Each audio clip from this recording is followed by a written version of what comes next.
Hello everyone, আজকে একটা নতুন ক্লাস নিয়ে চলে এসেছি। তো আজকে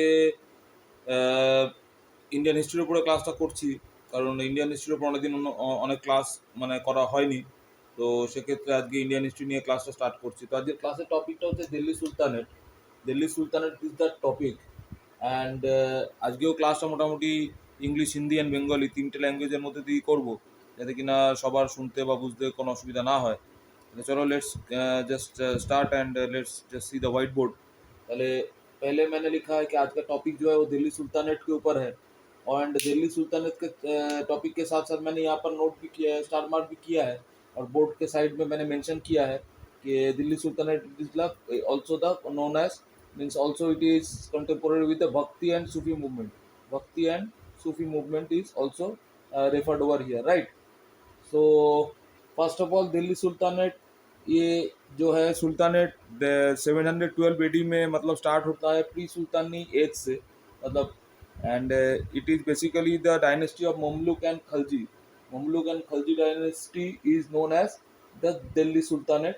एंड ये दिल्ली সুলতানেটের যে সময়টা হচ্ছে সেটা প্রি সুলতানি এজেতে হচ্ছে, প্রি সুলতানি এজে কিন্তু দিল্লি সুলতানেট এর সময়টা স্টার্ট হয়ে যাচ্ছে। এবং এখানে প্রথমেই মেনশন করা রয়েছে যে 1712 AD, মানে আমরা জানি এটা অ্যানো ডোমিনি হয়, বিসি এবং এডির কনসেপ্ট আমাদের সকলেরই ক্লিয়ার রয়েছে। মানে যেটা দুটো সময়ের এতে ডিভাইডেড রয়েছে, যে এডি অ্যান্ড বিসি, রাইট। তো সেক্ষেত্রে 1712 AD-তে মোহাম্মদ বিন কাসিম ইনভেট করছে ইন্ডিয়াকে, right. Mohammad bin Qasim first ইনভেডিং India. এবং সেক্ষেত্রে কিন্তু দেখা যাচ্ছে যে মোহাম্মদ বিন কাসিম হচ্ছেন গিয়ে প্রথম first Muslim invader of India. First Muslim invader of India হয়ে যাচ্ছেন কে? না, Mohammad bin Qasim. First Muslim invader of India হচ্ছেন মোহাম্মদ বিন কাসিম। এবং মোহাম্মদ বিন কাসিম উনি যে মানে 1712-তে উনি ইনভেট করেছিলেন ইন্ডিয়াকে, যেটা আগে মেনশন করে দেওয়া রয়েছে। এবং 1712 AD-তে উনি Dahir, the ruler of Sindh, he defeated Dahir, এখানে মেনশন করা রয়েছে he defeated Dahir, the ruler of Sindh দাহিরকে ডিফিট করছেন। এবং Sindh was annexed, Sindh annexed হয়ে যাচ্ছে, Sindh was annexed. And the provision of Sindh is now becoming the in the name of Umayyad Khilafat. Sindh যে Province আমরা জানি, যে সিন্ধ যে প্রদেশটা রয়েছে, যেটা মোরালেস পাঞ্জাবের কাছাকাছি, পাঞ্জাবের দিকে রয়েছে আর কি। সিন্ধ প্রভিন্সটা কিন্তু এবারে ওনার ইনভেট হয়ে যাওয়ার ফলে, উনি ইনভেট করেছেন বলে এটা কিন্তু হয়ে যাচ্ছে গিয়ে আমাদের উমায়দ খিলাফত হয়ে যাচ্ছে, রাইট। এবং আমরা জানি যে উমায়দ খিলাফত মানে যখনই কোনো মুসলিম ইনভেটারের ইনভেশন হয়, তখন কিন্তু সেটা এইভাবে মানে তখন খিলাফতের আন্ডারে এইভাবে চলে আসে।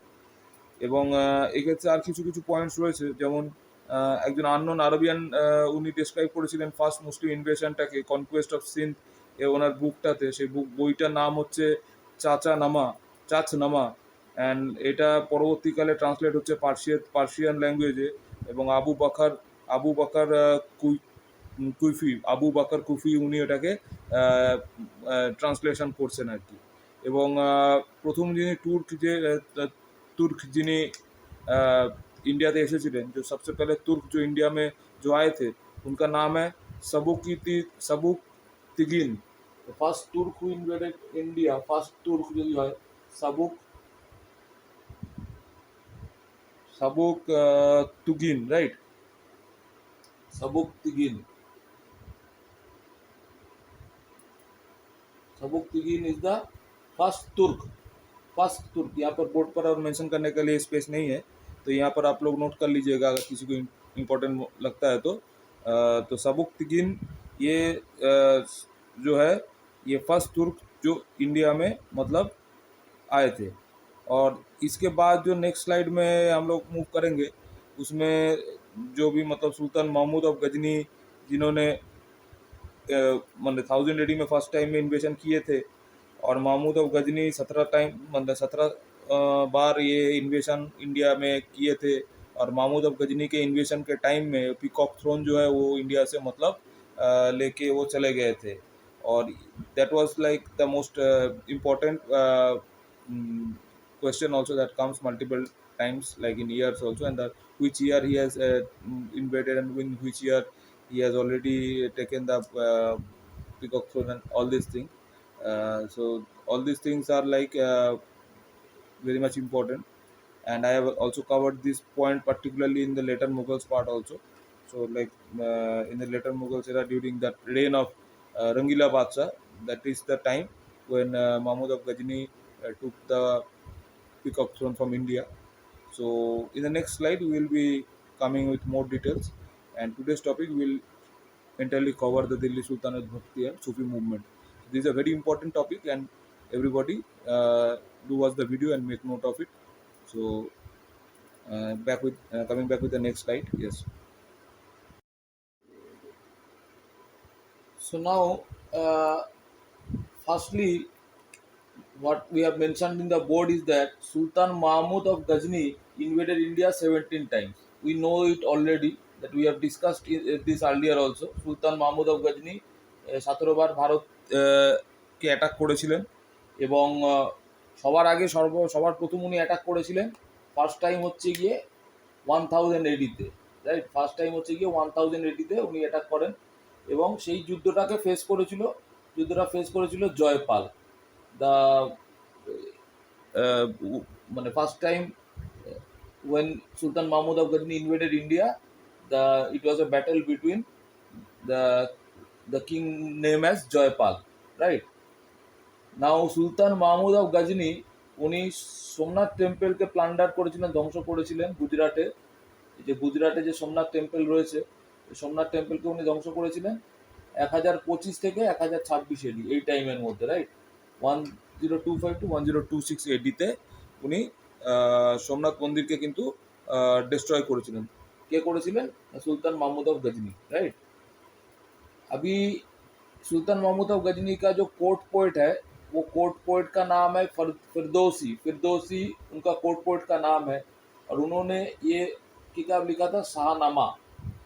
तो फिरदौसी जो कोर्ट पोइट थे सुल्तान महमूद ऑफ गजनी के, उन्होंने शाहनामा नाम के ये बुक लिखे थे, right. And now like the famous scholar Al Biruni, we have all heard this name of Al Biruni, I believe. Famous scholar Al Biruni also belonged to his court, means to the court of Sultan Mahmud of Ghazni. So famous scholar Al Biruni, he also belonged to the court of Sultan Mahmud, and he came to India along with the army of Mahmud, and he also came to India that time during the Mahmud of Ghazni. Sultan Mahmud Al Biruni, the famous scholar, also came to India. And the famous book which was written by Al Biruni is Tahqiq-e-Hind. Tahqiq-e-Hind. Tahqiq-e-Hind is the famous book which was written by Al Biruni, right? Now, coming to the next time frame, next point, like in 1191. So we were now earlier in 1080, that time onwards to 1026 AD, যখন অব্দি Somnath টেম্পলকে plunder করেছিলেন সুলতান Mahmud of Ghajini. এবার 1191-তে আমরা আসছি।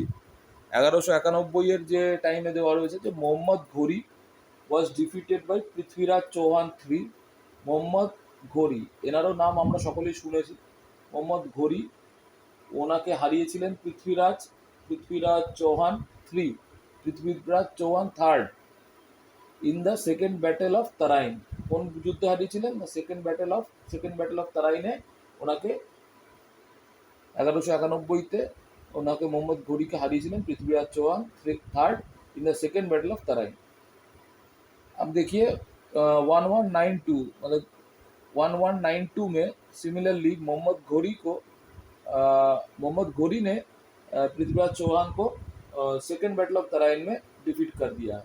जैसे 1191 में उनको Prithviraj Chauhan III ने हराए थे सेकेंड बैटल ऑफ तराइन में, एंड इसमें भी इन्होंने 1192 में मोहम्मद घोरी ने पृथ्वीराज चौहान को सेकेंड बैटल ऑफ तराइन में बीट कर दिए हैं, राइट। तो यहाँ तक मुझे लगता है कि सब लोग क्लियर है। और यहाँ पर थोड़ा सा मैं मेंशन करना चाहूँगा कि ये सेकंड बैटल नहीं है, ये थोड़ा नोटेड डाउन में गलती है। 1191 में Mohammad Ghori was defeated by Prithviraj Chauhan in the first battle. It is like striking it out. It is the first, right? It is the first battle. And in 1192, Mohammad Ghori beat Prithviraj Chauhan in the second battle of Taran. Now main source, जो हम लोग को main source कहाँ से मिलता है, book Prithviraj Raso. Prithviraj Raso is the source of the book, means name of the book, and it is written by Chand Bardai. Chand Bardai is the author of this book. তাহলে main source এইসব পৃথ্বীরাজ রাসো বই থেকে এই মানে সব কিছু পাওয়া গিয়েছে। এবং বইটি লিখেছেন যিনি, তার নাম হচ্ছে চাঁদ বরদৈ, রাইট।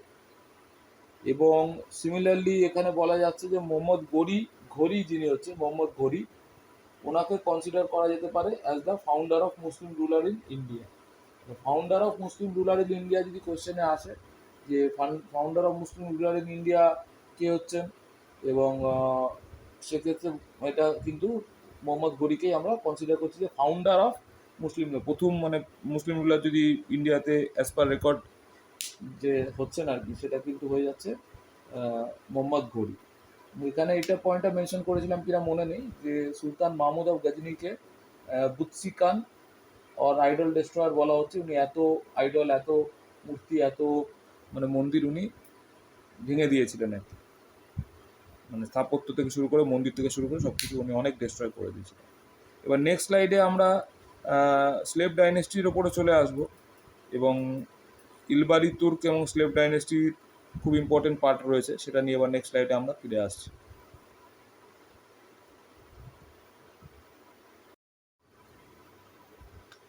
সো এবারে যেটা টপিকটা যেখান থেকে শুরু হচ্ছে, যে কুতুবুদ্দিন আইবক থেকে আমরা স্টার্ট করছি এখানে, রাইট। কুতুবুদ্দিন আইবক, তো কুতুবুদ্দিন আইবক 1206 থেকে 1210, টেনিওরটা হচ্ছে 1206 থেকে 1210 কুতুবুদ্দিন आइबक, राइट। तो कुतुबुद्दीन आइबक को लक्स बख्श उनका नाम, मतलब ये इनका ये नाम है, लक्स बख्श नाम है, मलिक मलिक नाम इनका ही है। और सिपा सलर SIPHSALR, सिपा सलर, ये कुतुबुद्दीन आइबक इनका ही ये नाम है। अभी पहले ज़माने में in is early life of Qutbuddin Aibak, he was a slave of Muhammad Ghori, and yes, he was a slave of Muhammad Ghori. And the word Aibak, actually the word Aibak is referring to slave. Aibak কথাটার মানে হচ্ছে গিয়ে slave মানে দাস। আমরা জানি যে slave মানে দাস, যেখানে মানে আগেও মানে বিভিন্ন, মানে এটা তো অনেক আগের ঘটনা, তারপরেও যখন আমরা জানি যে আমেরিকাতে মার্কিন মানে যে দেশগুলোতে, সেখানে এই যে আব্রাহাম লিঙ্কন এসেছিলেন, তার আগে একটা এই যে স্লেভেদের ওপর সাংঘাতিক অত্যাচার করা হতো এবং তাদের উপর নির্যাতন করা হতো, এই করা হতো। তো সেই ঘটনার মানে মানে স্লেভ কথাটার অর্থই হচ্ছে গিয়ে মানে একটা ইনহিউম্যান ব্যাপার, এবং সেক্ষেত্রে মানে তাকে মানুষকে মানুষের মতো ডিগনিটি না দেওয়া, মানুষকে কোনোভাবেই তার মানে ডিগনিটি বা তার রেসপেক্টগুলোকে পুরোপুরি শেষ করে তাকে দিয়ে শ্রম করানো, তাকে দিয়ে মানে যতটা সম্ভব খাটানো যায়, কাজ করানো যায়, মানে দ্যাট ইজ কল্ড স্লেভ। এবারে কুতুবুদ্দিন আইবক উনি স্টার্টেড कंस्ट्रक्शन, इन्होंने construction started construction of Qutub Minar in Delhi. Qutub Minar Delhi में जो है इनका कंस्ट्रक्शन ये कुतुबुद्दीन आइबक इन्होंने ही स्टार्ट किया है, right. And he also created, means constructed Adai Din Ka Jhopra in Ajmer. Adai Din Ka Jhopra in Ajmer. This is one important construction he did. And Qutub ul Islam Mosque in Qutub Minar. Qutub ul Islam Mosque, that is in Qutub Minar. This is also created, constructed during his tenure. Basically Qutbuddin Aibak এই দুটোকে করেছেন, মানে উনি construction শুরু করেছেন কুতুব মিনার, যেটা famous Qutub Minar দিল্লিতে আছে, তার কনস্ট্রাকশন স্টার্ট করেছেন, এবং আদাই দিন কা ঝোপড়া আজমিরে এবং কুতুবুল ইসলাম মস্ক কুতুব মিনারে তারও উনি কনস্ট্রাকশন কমপ্লিট করেছেন, এগুলো কিন্তু পুরোপুরি কমপ্লিট করেছেন দুটো। এবং এই যে কুতুব মিনার যে নামটা, এই নামটা কিন্তু দিচ্ছেন উনি সুফি সেন্ট, সুফি যে সাধু হচ্ছেন সেন্ট কুতুবুদ্দিন বখতিয়ার কলকি, কুতুবুদ্দিন বখতিয়ার কলকির নামের ওপর বেস করেই উনি সুফি সেন্ট যিনি হচ্ছেন কুতুবুদ্দিন বখতিয়ার কলকি, তার নামটা তার নামের ওপরেই উনি কুতুব মিনার যেটা হচ্ছে দিল্লিতে, সে কুতুব মিনারের নামটা উনি দিচ্ছেন, রাইট। এবং কুতুবুদ্দিন আইবক যিনি, উনি কিন্তু died playing chaugan or polo, actually polo যেটা ঘোড়ায় চড়ে লাঠি দিয়ে বল মানে মারা হয়, আমরা অনেকে দেখেছি খেলাটা, এই ছোগান নামে তখনকার দিনে বলা হতো খেলাটাকে।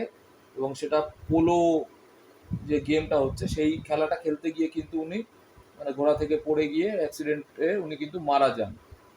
এবং ওনার যে অ্যাডাপ্টেড সান হচ্ছেন আরাম শাহ, রাইট, আরাম শাহ, উনি সাকসিড করছেন এই কুতুবুদ্দিন আইবককে। এবং কুতুবুদ্দিন আইবকের ডেথের পরে ওনার যে অ্যাডাপ্টেড ছেলে হচ্ছেন আরাম শাহ, উনি সাকসিড করছেন এবং উনি গদিতে বসছেন আর কি, রাইট। এরপরে নেক্সট চলে আসছি আমরা যেটা, যার টেনিওরে উনি হচ্ছেন শামসুদ্দিন ইলতুৎমিশ। এনার নামও আমরা সকলেই শুনেছি, আমরা পড়েছি, বাট এগুলো কম্পিটিটিভ এক্সামসে এগুলো টেনিওর ধরে ধরে পড়লে খুব হেল্প হয়, কোয়েশ্চেন্সগুলো এলে মানে মাথায় থাকলে এগুলো থেকে অ্যান্সার করাটা কোনো ব্যাপার না। এবং ইন্ডিয়ান হিস্ট্রির ওপরে প্রায় 50 নম্বর কোয়েশ্চেন মানে টোটাল হিস্ট্রির উপরে আসে। তো it is very much evident that how much it is important to score good marks in the history category, right? Like in a 200 marks prelims examination, if like 50 marks is like allotted for history, and where the Indian history is very much the contemporary, only that part is more means in the syllabus. Basically world history and all is not in the syllabus, so that is how it is very much important, right? So Samsuddin Iltutmish, ইনি earlier slave of Aibak, ইনি আগে Qutubuddin আইবকেরই slave থাকছেন। এবং উনি real founder of Delhi সুলতানের, ওনার টেনিওরটা 1210 থেকে 1236। এবং real founder of Delhi সুলতানের যদি কখনো কোয়েশ্চেনে আসে, সেটা কিন্তু হয়ে যাবে Shamsuddin Iltutmish. Shamsuddin Iltutmish is the answer, real founder of Delhi সুলতানের। এবং উনি ইন্ট্রোডিউস করেছেন ইকতা সিস্টেম। ইকতা সিস্টেম বেসিক্যালি হচ্ছে গিয়ে ওই মানে land in Liu of salary, জায়গা থেকে ল্যান্ড প্রোভাইড করে স্যালারি দেওয়া, ল্যান্ড দিয়ে স্যালারি দেওয়া, এইটাকে উনি স্টার্ট করেছিলেন। এবং উনি টঙ্কা যেটা হচ্ছে সিলভার কয়েন নিয়ে এসেছিলেন, এবং জিলাল কপার কয়েন, এগুলো উনি নিয়ে এসেছিলেন শামসুদ্দিন ইলতুৎমিশ। এবং কুতুব মিনার যেটা আমরা জানি যে কনস্ট্রাকশন শুরু করে মানে কুতুব মিনার যেটা তৈরি করা হচ্ছিল এই কুতুবুদ্দিন আইবকের সময় থেকে যেটা স্টার্ট হয়েছিল, এই কুতুব মিনার সেইটাকে কিন্তু কনস্ট্রাকশনটাকে কমপ্লিট করছেন শামসুদ্দিন ইলতুৎমিশ, রাইট, শামসুদ্দিন ইলতুৎমিশ কমপ্লিট করছেন। এবার বাকি যেটা শামসুদ্দিন ইলতুৎমিশের যতটা পার্ট থাকছে, এবং তারপরে আরও যারা ইম্পর্টেন্ট যতজন আছেন, যেমন রাজিয়া সুলতান, তারপর হচ্ছে গিয়ে Masud Shah, Ghiyasuddin Balban, this are very important ruler, তাদেরগুলো নিয়ে নেক্সট স্লাইডে চলে আসছি। আচ্ছা, নাও এবার এই স্লাইডে ইলতুৎমিশ যতটা বাকি ছিল ওইখান থেকে করে তারপর রাজিয়া সুলতান এবং পুরো রাজিয়া সুলতান অব্দি কভার করে হয়ে যাচ্ছে। তো ইলতুৎমিশের তো এখানে টেনিওরটা আগেই আমরা করেছি যে 1210 থেকে 1236 অব্দি, 1210 to 1236 is the tenure for Iltutmish, right. And Iltutmish set up করছেন অফিসিয়াল নোবিলিটি অফ স্লেভস, মানে উনি যেহেতু স্লেভ হয়ে তারপরে ওই জায়গা থেকে উনি এসেছেন, তো সেখান থেকে মানে ওনার এই স্লেভেদের জন্য অফিসিয়াল নোবিলিটি তৈরি করছেন, যেটাকে কিন্তু খুব ইম্পর্টেন্ট, এটা আসে বন্দেগানি চেহেলগানি, রাইট। এবং সেখানে কিন্তু এই যে বন্দেগানি, এখান থেকে বোর্ডে লেখা আছে Bandagani চেহেলগানি or Chalisa group of 40, এই যে এই জিনিসটা কিন্তু উনি সেট আপ করেন, Bandagani চেহেলগানি or Chalisa group of 40, স্লেভেদেরকে একটা নোবিলিটির মধ্যে দিয়ে উনি নিয়ে আসেন, রাইট। এবং সেটা করেন উনি 1229, 1229, 1229 এটা উনি সেট আপ করেন। এবং उनके टाइम में इल्तुतमिश के समय में इनको मतलब दिल्ली जो है, दिल्ली को कैपिटल बनाया गया था इन प्लेस ऑफ लाहौर। मतलब Delhi first become the capital, पहले लाहौर कैपिटल हुआ करता था, तो दिल्ली को इल्तुतमिश ने कैपिटल बनाया। और जैसे जैसे जैसे उन्होंने मिनाज उस सिराज जो है, जो मिनाज उस सिराज मतलब एक ऑथर है, इन ऑथर को उन्होंने पेट्रोनाइज किया, उनको मदद किया, हेल्प किया।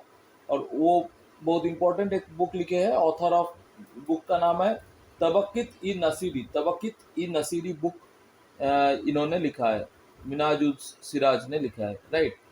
और लास्ट पॉइंट में है कि सुल्तान ई आजम, ये इनको टाइटल मतलब दिया गया था, ये टाइटल इनको दिए थे अब्बासाइद खलीफेट ने दिए थे, Abbasid caliphate with the power of Islamic king. और ये 1229 में मतलब जब ये इन्वेस्ट किए थे, मतलब अब्बासाइड खलीफेट जो इस्लामिक किंग का पावर में इन्वेशन किए थे, तो उस टाइम में ये इल्तुतमिश को सुल्तानी आजम मतलब ये टाइटल प्रोवाइड किए थे, सुल्तानी आजम टाइटल जो है ये प्रोवाइड किए थे। अच्छा, बोर्ड में अगर विजिबल नहीं हुआ था तो आप लोग इसको काइंडली नोट डाउन कर लीजिए, और ये बोर्ड को मैं और थोड़ा सा विजिबल करने के हिसाब से कर दिया हूँ। तो यहाँ पर ইলতুৎমিশের এখানেই শেষ হচ্ছে, ইলতুৎমিশের পুরো মানে টেনিওরটা এখানে এন্ড হচ্ছে। এরপরে আসছি আমরা যেটা হচ্ছে গিয়ে ইলতুৎমিশের যে ছেলে হচ্ছে, সে থ্রোন অ্যাসেন্ড করছিল, রুকুমুদ্দিন নাম হচ্ছে, রুকুমুদ্দিন সান অফ ইলতুৎমিশ। তো ওকে ক্রাউন করেছে ওনার মা, মায়ের নাম হচ্ছে শাহ তুর্কান। ওনার মা রুকুমুদ্দিনকে থ্রোনে বসিয়েছিল, অ্যাসেন্ড করিয়েছিল। কিন্তু রুকুমুদ্দিনের যে টেনিওরটা হচ্ছে ওটা ওই 1236ই লেখা রয়েছে, এবং he was the son of Iltutmish and crowned by his mother and Shah Turkan after the death of Iltutmish. তো এবং ওনাকে কিন্তু ও একটা আওয়াদে একটা রেবিলিয়নকে মানে দমন করতে গিয়েছিল আওয়াদে, তখনই কিন্তু সেই মানে ওর যে বোন হচ্ছে, সেই বোন কিন্তু এসে ওর থ্রোনটাকে অ্যাসেন্ড করে নিচ্ছে। এবং ওনারই বোন হচ্ছে ইলতুৎমিশের ছেলে হচ্ছেন গিয়ে রুকুমুদ্দিন, এবং ইলতুৎমিশের ডটার হচ্ছেন গিয়ে রাজিয়া সুলতান। এবার রাজিয়া সুলতান তখন কিন্তু ওই থ্রোনটাকে মানে 1236-এ যখন আওয়াদের রেবিলিয়নটা করার সময় গিয়েছিল, তখনই কিন্তু ও ওই थ्रोने কিন্তু বসে যাচ্ছে রাজিয়া সুলতান। এবার राजिया सुल्तान के बारे में डिटेल्स में हम लोग देखेंगे तो ये और क्लियर हो जाएगा that Razia Sultan's tenure was basically from 1236 to 1240. 1236 to 1240 is the tenure for Razia Sultan. And Razia Sultan, if you can see that Iltutmish had nominated Razia Sultan, but nobles placed Rukumuddin. मतलब इल्तुतमिश ने रजिया को मतलब nominate किया था, but जो nobles होते हैं, nobles who are present in the court for Iltutmish, they had suggested for Rukunuddin. যেটা হয় আর কি, যে ছেলে আছে, তুমি ছেলেকেই মানে থ্রোনে বসানোর জন্য চিন্তা ভাবনা করো, বাট ওনার বাবা কিন্তু ওনাকে বসানোর জন্যই বলে গিয়েছিলেন। এবং তারপরে পরেই রাজিয়া গট রিড অফ রুকুমুদ্দিন, এটা আগেই বললাম যে ওই রেবেলিয়নে গিয়েছিলেন, এবং তখন রুকুমুদ্দিনের জায়গায় ও অ্যাসেন্ড করছে, থ্রোনে বসে যাচ্ছে। এবং রাজিয়া সুলতান উনি হচ্ছেন first and only female ruler to rule India, first and only female ruler যিনি হচ্ছেন ইন্ডিয়াতে রুল করার জন্য, তিনি হচ্ছেন গিয়ে রাজিয়া সুলতান। মানে প্রথমও হচ্ছেন এবং একমাত্র একজনই হচ্ছেন মহিলা রুলার মানে এনাদের সময়, তিনি হচ্ছেন গিয়ে রাজিয়া সুলতান। এবং রাজিয়ার বিয়ে হয়েছিল, রাজিয়া গট ম্যারিড टू अल्तुनियार साथ ওনার বিয়ে হয়, अल्तुनिया के साथ उनका शादी हुआ था। और 1240 में in 1240 AD Razia become the victim of a conspiracy near Kaithal एक जगह है, वहाँ पर एक कॉन्स्पिरेसी हुआ था, उनके साथ चक्रांत हुआ था, और ये जो भी मतलब कॉन्स्पिरेसी के रीजन में उनका विक्टिम बन गए थे 1240 में रजिया। और that is also mentioned like her rule marked the beginning for struggle for power between the monarchy and the Turkish nobles or Chalisa. मतलब that time on the Turkish nobles or Chalisa and the monarchy that in during her rule time ये struggle जो है ये start हो गया। तो ये रजिया सुल्तान तक यहाँ पर कंप्लीट हो गया। अभी नेक्स्ट स्लाइड में हम लोग इम्पोर्टेंट रूलर्स के बारे में आएंगे, जैसे Ghiyasuddin Balban is very important, and then we will move to like Khalji dynasty, and we also know like how important is like Khalji dynasty, Alauddin Khalji and all. So will be back with the next slide. আচ্ছা, now last এই স্লাইডটা করে তারপরে আমরা এই ক্লাসটাকে and করে দেবো, কারণ অনেক বড় হয়ে যাচ্ছে ভিডিওটা। তাহলে নেক্সট ক্লাসেতে আমরা মোটামুটি খালজি ডাইনেস্টির মধ্যে ঢুকে পড়বো আর কি। মানে গিয়াসউদ্দিন বলবানের পরে মানে ইনি মোস্ট ইম্পর্টেন্ট রুলার হচ্ছে না, গিয়াসউদ্দিন বলবান অব্দি এখানে কভার করলে হয়ে যাবে। তারপরে আমরা নেক্সট ক্লাসে খালজি ডাইনেস্টি নিয়ে স্টার্ট করে দেবো। তাহলে আমরা যেখান থেকে শেষ করেছিলাম আর কি, যে আমাদের রাজিয়া সুলতান অব্দি করার পরে তিনজন রুলার থাকছেন। তার মধ্যে হচ্ছে বেহরাম শাহ, তার টেনিওরটা 1240 থেকে 1242। বেহরাম শাহের যে রাজিয়ার পরে ইলতুৎমিশের থার্ড সান হচ্ছেন ইনি, এবং উনিকে টার্কিশ কাউন্সিল চালিসা থেকেই পাওয়ারে বসানো হয়েছিল। এবং উনি বেহরাম শাহ ওনার মানে অথরিটি মানে বেশি দিন উনি রাজত্ব করতে পারেননি, মাত্র 2 বছরের একটা রেন। এবং সিমিলারলি তারপরে মাসুদ শাহ, উনি রুকুমউদ্দিনেরই ছেলে মাসুদ শাহ, এবং ওনাকে বালবান হারিয়ে দিচ্ছেন। নাসিরউদ্দিন মোহাম্মদ মাদার ওনার এগেনস্টে কনস্পায়ার করছেন এবং এস্টাবলিশ করছেন নাসিরউদ্দিন মোহাম্মদের নতুন রেন হচ্ছে।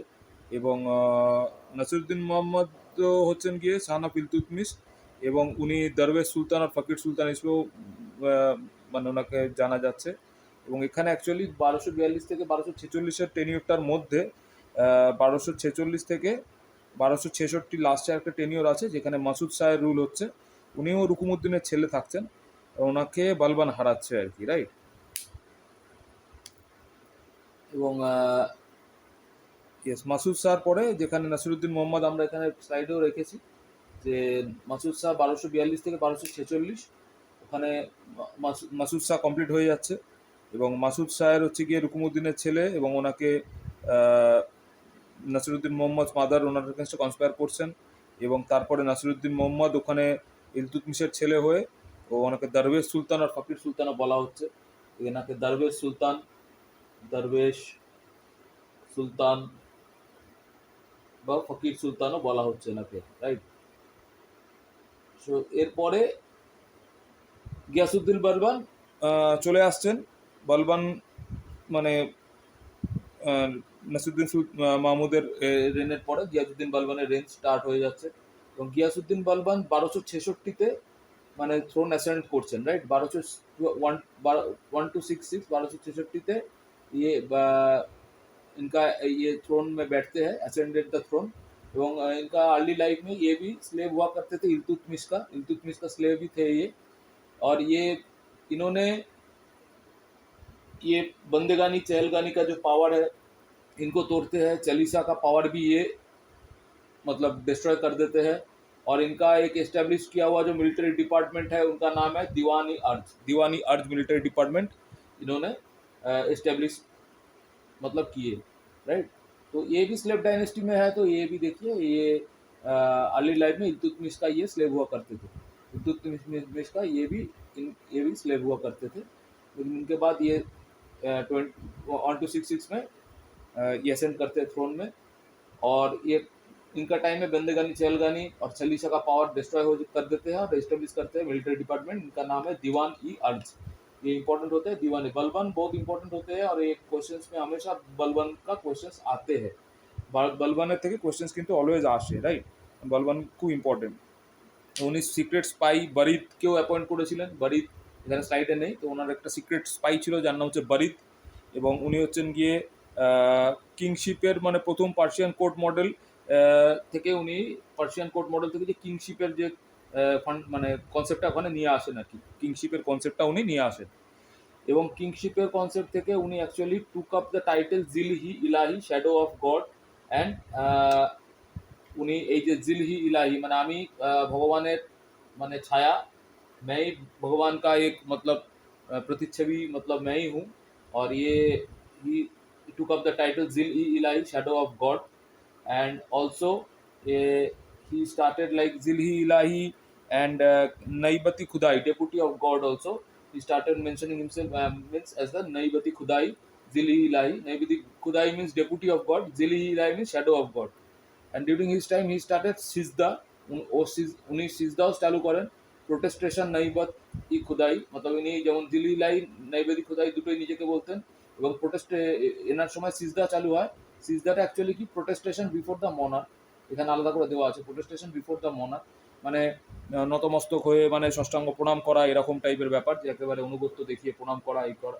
পাইবাস পাইবস পাইবস চালু করেন, kissing the feet of the monarch, মানে রাজার পদচুম্বন করা, রাজা যখন আসবেন বসবেন তখন তার পায়ে মানে চুম্বন করা, যে উনি ভগবান, উনি ভগবানের শ্যাডো, উনি ভগবানের ডেপুটি, তো ওনাকে ভগবানের মতন মানে ট্রিটমেন্ট করতে হবে, এবং যাতে কিনা উনি ভগবানেরই নিজের একজন দূত হচ্ছেন, ভগবানের একজন রূপ হচ্ছেন আর কি, রাইট। আর বলবান উনি নেওরোজ ফেস্টিভ্যালটা স্টার্ট করেন, এটাকে বলা হয় spring festival, this is also called spring festival, right. And এই স্প্রিং ফেস্টিভ্যালটাও বলবানের সময় চালু হয়। এবং আমির খুসরুকে দ্য প্যারট অফ ইন্ডিয়া বলা হয়, Amir Khusrau is also called the parrot of India. তিনি অ্যাডন করছেন দ্য কোর্ট অফ বলবানের কোর্টে তিনি উপস্থিত থাকছেন, এবং এটাই হচ্ছে বলবানের, এইগুলোই ইম্পর্টেন্ট কন্ট্রিবিউশন, এগুলোই থাকছে। এবং উনি 1287 এডিতে মারা যান, হি ডায়েড ইন 1287 এডি। এবং বলবানের পরে মোটামুটি আরেকজন রুলার থাকেন, তার নাম হচ্ছে কৈবাবাদ, উনি 1287 থেকে 1290 একটা ছোট টেনিওর রুল করেন, 1290। কৈবাবাদ ইজ নট দ্যাট ইম্পর্টেন্ট। এবং ওনার মৃত্যুর পরে ওনাকে জালালউদ্দিন ফিরোজ খিলজি উনি মেরে দেন, এবং জালালউদ্দিন খিলজির থেকে এবারে খিলজি ডাইনেস্টি স্টার্ট হয়। তো খিলজি ডাইনেস্টি নিয়ে আমরা নেক্সট ক্লাসে চলে আসবো, তো আপাতত এই ক্লাসটা এখানে এন্ড করে দিচ্ছি। তো হোপফুলি আমাদের দিল্লি সুলতানেটের এই ক্লাস এবং ভক্তি আনসারি মুভমেন্টের ক্লাসের মধ্যে আমরা যতটা করলাম স্লেভ ডাইনেস্টিটা, তো এবার খিলজি ডাইনেস্টিটা আমরা নেক্সট ক্লাসে করবো। সকলে ভিডিওটা দেখবে, লাইক করবে, শেয়ার করবে, সাবস্ক্রাইব করবে, এবং ডেফিনেটলি আমি খুব তাড়াতাড়ি নেক্সট ভিডিওটা তৈরি করে নিয়ে আসছি। Take care everyone, bye bye, and be happy, be safe.